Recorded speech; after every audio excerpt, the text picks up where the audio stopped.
Hi everyone, thank you so much for joining us today for Food Cloud and Danone's third webinar in our series, and this is focused on type 2 diabetes. My name is Ruth Creighton and I'm the Corporate Fundraising Officer in Food Cloud, and I'm going to be moderating today's session. You probably heard before I spoke the recording in progress message, so we will be recording today's webinar so it can be shared on YouTube afterwards, and you can rewatch this or share it with others, but only the panelists, so myself and Emily, and their content will be recorded. So guests and attendees won't appear in the recording, to let you know. And I want to give you a brief background about Danone and Food Cloud's partnership. So we began our 3-year partnership in 2023 to develop a nutrition education program for community organizations using surplus food. So as part of this partnership, Danone dietitians and registered nutritionists like Emily support Food Cloud through our charity partners with particular nutritional advice through the webinars like this, and also recipes which you can find on our website, and also Myrna from this community development team shares with you in the monthly newsletter. So as I previously mentioned, today's webinar will be focused on nutrition and diabetes. Emily will share important information about diabetes, address some common misconceptions, and explore how nutrition can play a vital role in managing the condition. And now I'm delighted to hand you over to Emily, a Koru registered dietitian who has a special interest in nutrition and diabetes. So over to you, Emily. Thanks so much, Ruth. And I know that we're kind of keeping it short, so I'm going to jump straight in and not say much more.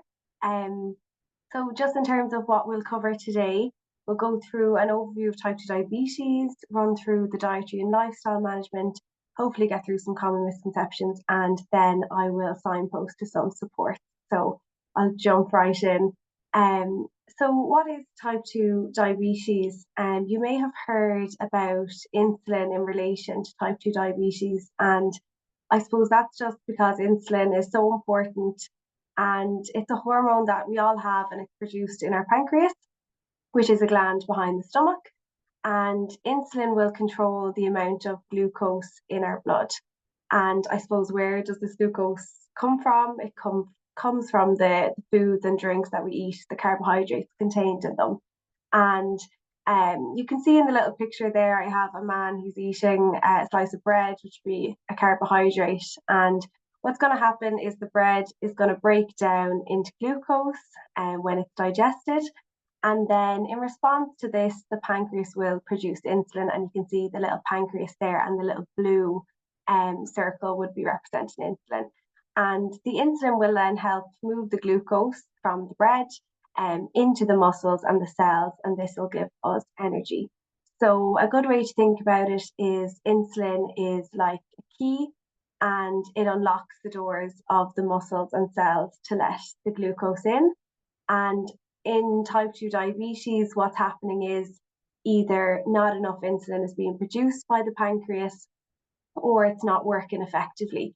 So there's either not enough keys to open all the doors, or the keys are a little bit faulty and they're not opening the doors. And I suppose if this goes on and it's not managed, then the glucose will be in the bloodstream and the levels will be higher than normal. And over time, this can cause issues with the sugar kind of causing damage to our blood vessels and nerves, and can end up causing damage to the heart, the kidneys, the eyes, and other organs as well. So hopefully that makes sense. And I suppose, how does someone develop type 2 diabetes? Well, there's risk factors that can't be changed and risk factors that can be influenced. So usually they're all the same with the risk factors you can't change, age, ethnicity, family history, and genetics. And then risk factors we can influence. So you'll see here the list, and I guess think of it the opposite way. So maintaining a healthy weight will reduce your risk of developing type 2 diabetes. Having a low waist circumference, having a healthy diet, not smoking, maintaining a healthy blood pressure, and also then not developing gestational diabetes, which this one's sort of in the middle of whether it's controllable or not controllable. And I guess once you do develop gestational diabetes, your risk of type 2 diabetes in the future is elevated. So I suppose what we're going to focus on is the dietary management. And I think if you get anything from this whole presentation, then the first line of this slide would be the most important, and that's that there are no special diets for individuals living with type 2 diabetes, and the healthy eating guidelines apply. So the carbohydrates are the nutrient of most concern in type 2 diabetes, but in general, the healthy eating guidelines apply and there's no need for any special diet. And I think even if we can get that from today, that would be great. And then I suppose with all the talk about carbohydrate, it's good to have a simple explanation of what a carbohydrate actually is. And a carbohydrate is a nutrient that breaks down into glucose. So anything that we consume, that we eat, that ultimately ends up being glucose, is a carbohydrate. And the arrows just illustrate what foods on the shelf would contain things that break into glucose. So fruit, vegetables in very small amounts, the starchy carbohydrates, which we would all associate with carbohydrate, like bread, rice, pasta. And then the milk, yogurt, and cheese, so dairy, would actually contain some carbohydrates. And of course, then the confectionery products, which would be high in carbohydrates as well. So if we just go on, we're going to go through this in a bit more detail. So this is just a very simple photo, I suppose, to kind of summarize the fact that carbohydrate is not just one thing, and it's actually, three categories. We have our natural sugars that are found in fruit and dairy, we have our starchy carbohydrates, and we have our added sugars. So I'm going to go through each of them now really quickly, and hopefully we'll get a good overview. So the natural sugars found in fruit and dairy, these ones don't raise the blood glucose levels too much, and that's because I suppose they come packaged with lots of good stuff like fiber and fats and protein. And the natural sugars contained within fruit and dairy are actually digested more slowly. Now, just to caveat this, some dairy products would contain lots of added sugars. So some dairy products almost move themselves into the confectionery shelf with a lot of added sugars. You'll see the kind of chocolatey ones and dairy products that are quite high in sugar. And then in terms of fruit, so fruit does contain natural sugar, which I'm sure you have all heard before. And if consumed in very large quantities can impact blood glucose. And this is why smoothies and fruit juice are often cautioned. And I suppose if we think about a smoothie, for example, you might have 5 bananas, 10 grapes, and 2 strawberries and have no problem drinking it back when it's all blended, but it'd be a little bit more difficult to actually consume that in their full form. So it's more about the quantity more than anything else inherently being wrong with the smoothie. And these are just the illustrations of the in detail diet sheets that come with the healthy eating guidelines. And it's just pointed out that these are great recommendations, and someone with type 2 diabetes can follow the same recommendations as the general population in relation to fruit and dairy products. So I think we're moving on now to our starchy carbohydrates. So these are the carbohydrates that come to mind when we think of carbohydrates. You can see your baguette there in the corner and your big bowl of pasta. And these ones impact the blood glucose levels mostly because of the type that we consume a lot of, and then also the amount. So especially here in Ireland, I think we like to base a lot of our meals around starchy carbohydrates, which there's nothing wrong with. It's just that when we're having our meat, potato, veg in the evening, it tends to be mostly potato that's on the plate. So I suppose the low fiber options, such as kind of our standard white bread, would be broken down quite quickly, and they might impact the blood glucose then. And I guess the impact of these starchy carbohydrates, importantly, can be reduced by choosing whole grain options and then controlling portion size as illustrated by the healthy eating guidelines. And then also pairing them with protein and healthy fat slows down the digestion. And I think we naturally do this anyway. So if you think of maybe a healthy lunch, you might have 2 slices of whole grain bread, you might have some chicken in the middle, maybe some low fat cheese, and you might even have some kind of salad on the salad, which all these things will slow down the impact of that sandwich or that bread on how quickly it enters the bloodstream. So this is just, again, the detailed notes on kind of what is a serving size. And I guess the main thing, that little 200 ml cup that you might see at a doctor's office or beside any water filter, that would be a serving size of cooked cereal or of cooked rice, pasta, etc. So our serving sizes, and I suppose the 2 potatoes would be another one to point out. That would be a serving size of the carbohydrate. So that's the main thing. And then I guess I suppose the one that is mostly associated with the type 2 diabetes would be the added sugars. So your confectionery products, they do have the biggest impact on the blood glucose levels. And this is because they do contain high levels of added sugars, of course. But also it's more about also what they don't contain. And they don't contain many other nutrients like fiber, healthy fats, or protein. So there's nothing there to slow down the release of their sugars. If you think about fizzy drinks, it's really just water and sugar. So they will have the most rapid response, and they'll kind of get into that the bloodstream very quickly. But I suppose something to really remember, and I've started there, is that confectionery products are to be enjoyed, and people who are living with type 2 diabetes should be also able to enjoy these foods. So it's just important that we encourage kind of portion control, like the 100-calorie portions outlined in the healthy eating guidelines. And we can also incorporate these things into balanced meals, and that will also help with how quickly they come into our bloodstream. But I suppose just remembering that like these foods are to be enjoyed, and I wouldn't recommend anyone advise anyone to cut these foods completely out of the diet just because they are kind of a source of joy, and social events as well are tend to be involved in some of these foods. So you'll see there the detail of what 100 calories looks like. So about 4 squares of chocolate or 2 plain biscuits. And you'll see there in the food shelf fact that it says, these foods have little nutritional value. And that's sort of what I was explaining about the fact that they don't have much fiber or healthy fats or protein or anything like that added to them. So that's our added sugars. And just quickly, lifestyle factors. I know I just flew through the nutrition, and I guess there's so many lifestyle factors that influence type 2 diabetes, but just with the limited time we have, the two that I really wanted to make sure I touched on would be physical activity and alcohol. So physical activity, I feel, is so underrated, so like amazing for our health in general, but for those with type 2 diabetes, such a great tool to manage their type 2 diabetes.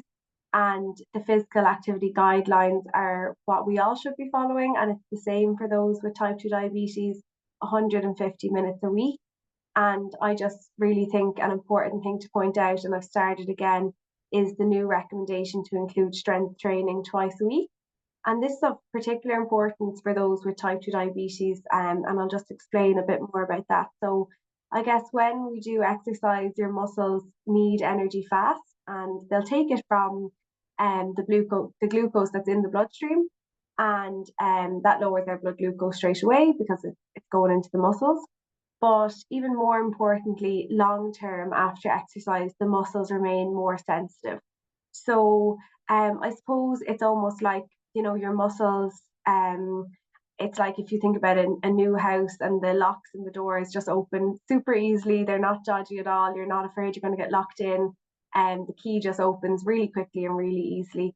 So that's kind of how the muscles are just, really receptive to letting that insulin open the door and let the glucose in. So even after you exercise, that will continue. And if you exercise long term, you become more sensitive to insulin, which helps then with that insulin getting the glucose into the cells. So exercise is really, really important. In terms of alcohol, again, these are just standard recommendations for everyone. But the thing that we have to consider a little bit more in type 2 diabetes is that a lot of drinks like beer and wine and cocktails will also have sugar. So they'll impact the blood glucose separately to the health kind of risks that are already associated with the alcohol.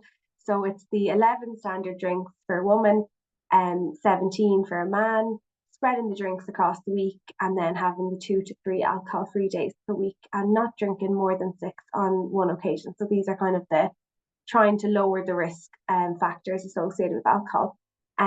So this illustration here is just really helpful, I suppose, with the exercise. I know that 2 hours and 30 minutes a week seems like a lot, especially if you're not exercising or somebody's not exercising. So I really like the idea of just doing as much as you can and starting small, limiting sedentary time. And that's really helpful, I suppose, if you're starting off and feeling a bit overwhelmed by the exercise guidelines. And just with the last little few minutes, I want to really go through some of these common misconceptions about the diet and type 2 diabetes. And I suppose the first one being, which I hope I have kind of myth busted already, would be that a low or no carbohydrate diet is needed.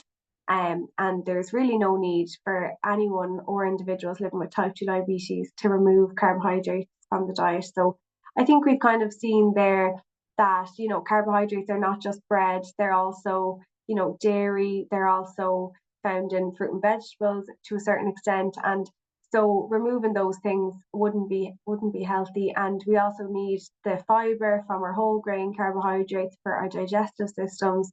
And carbohydrates give us energy, and they help our brains, help us focus, and they really are so important. So definitely no need for them to be removed. It's all about kind of portion control and then choosing the right types as well.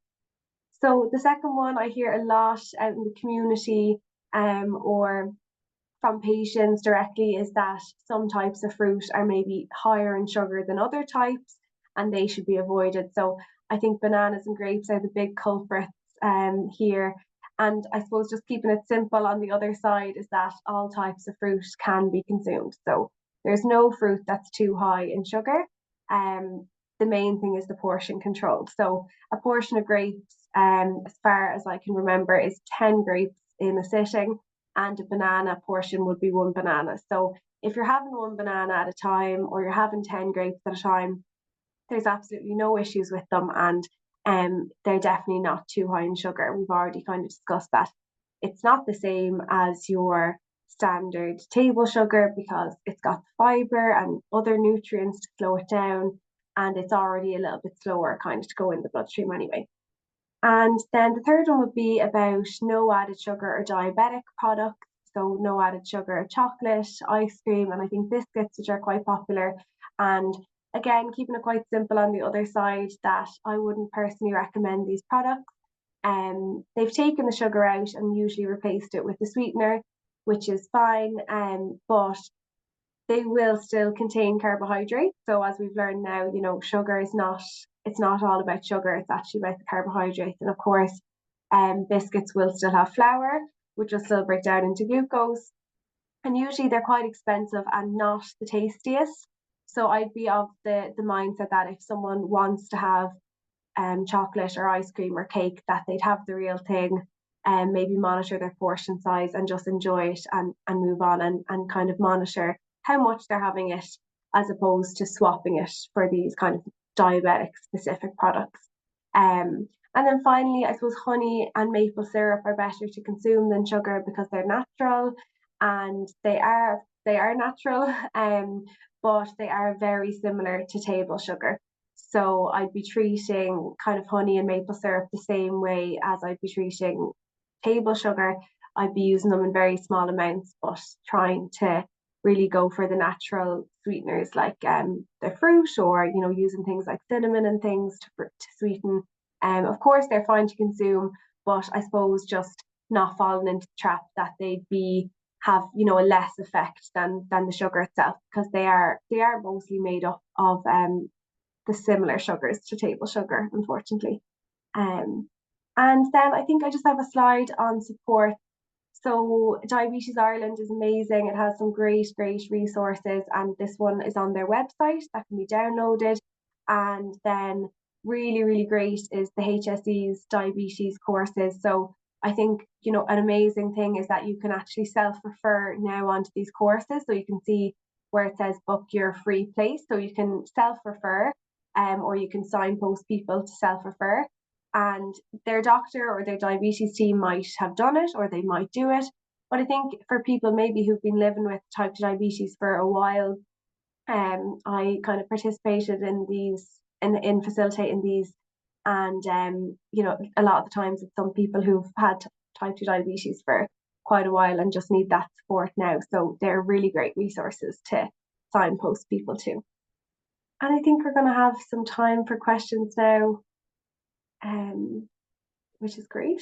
Yeah, thank you so much, Emily. That was so insightful, especially the misconceptions. I really thought sugar was the bad guy, but knowing now that it's carbohydrates and glucose, and definitely I had thought that some fruits were really high in that honey and maple syrup, where you could eat as much as you want. But so I learned lots. So thank you for all the content. We do have some questions. The first question I have for you is, when fresh produce is limited, what are the healthiest shelf-stable alternatives for clients with diabetes? So yeah, I think it's great to know that like I suppose it's hard with fresh produce, especially if there's no access to like even storing and maybe them going off quicker. I definitely think to know for people that the frozen fruit and veg is an amazing option. Definitely just as nutritious, the frozen options, sometimes even more so because they're frozen when they're picked. So no issues at all with frozen fruit and veg. If that's the only way you can get it in, you're doing great. And then in terms of canned produce, I suppose as well, again, no issues with the canned. They'll still contain nutrients and they're still great. It's just looking out for the fruit, the canned fruit, that it's not canned in a sugary syrup. So sometimes you'll find them canned in their own juice, which is fine, but I suppose even better is just the fruit on its own. If you are choosing the canned option, just being aware of that.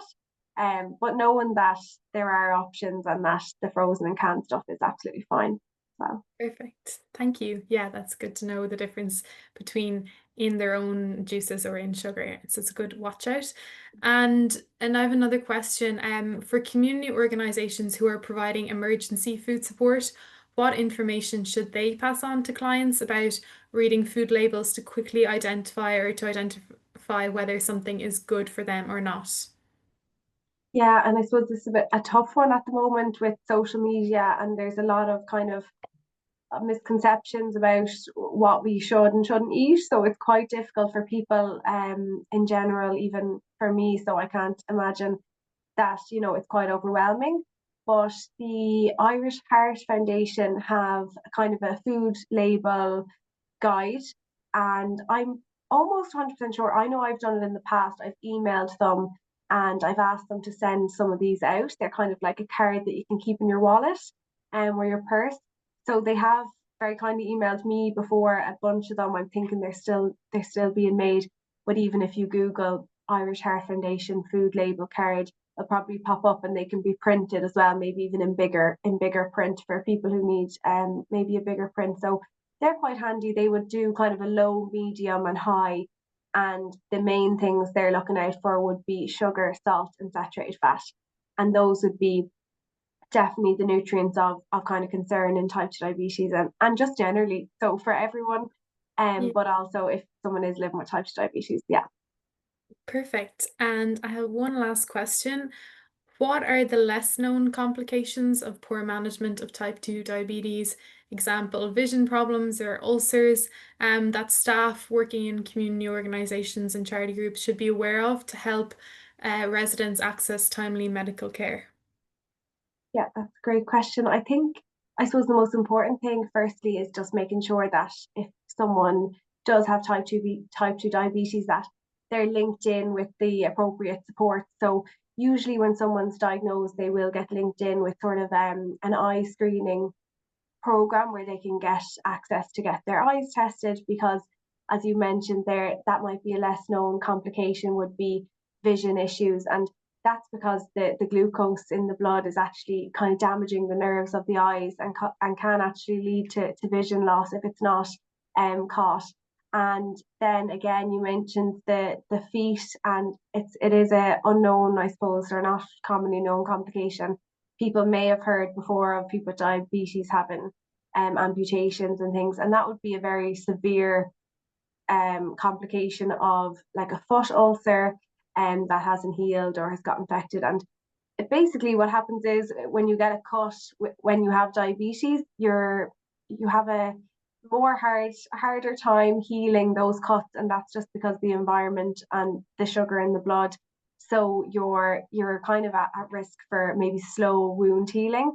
So things like that can lead to complications. I suppose the main important thing there is again getting linked in with the appropriate support, and they should be getting their feet checked, and making sure they have gotten their feet checked and their eyes checked. So if someone mentions that they have type 2 diabetes, it's I suppose helpful to say, oh, have you gotten your eyes checked or have you gotten your feet checked recently, to make sure that there's no issues there. And I suppose as the presentation has kind of gone through, diabetes is a very manageable condition. It's just, yeah, managing it. Once it's well managed, then the complications are definitely can be kept at bay, but it's just good to keep an eye on things. So that's great to Perfect. mention as well. Exactly. Prevention is always better. But a huge thank you to you, first of all, Emily, but also to everyone who joined us today for this webinar. To let you know, we will have the video uploaded to YouTube at the end of the week, so feel free to watch it back in your own time. I know there was lots of information there, to fully let it sink in, or maybe share it with someone who may be interested, maybe a family member with type 2 diabetes or anyone else that you think would benefit from the information that we shared today. Um, Thank you, Emily, for your expertise and all the details. I learned lots today. So many misconceptions about type 2 diabetes. So I'm really grateful for you and to have learned more today. And through this series of webinars, along with the Bank of Nutritional Recipes, Danone and Food Cloud are working together to connect nutritional expertise with community partners and charity partners all across Ireland, to help create a meaningful impact and help nutrition in the communities. And just a final thank you that we really appreciate you joining the webinar today and for your time and attention. And we look forward to welcoming you to a future session. Thank you.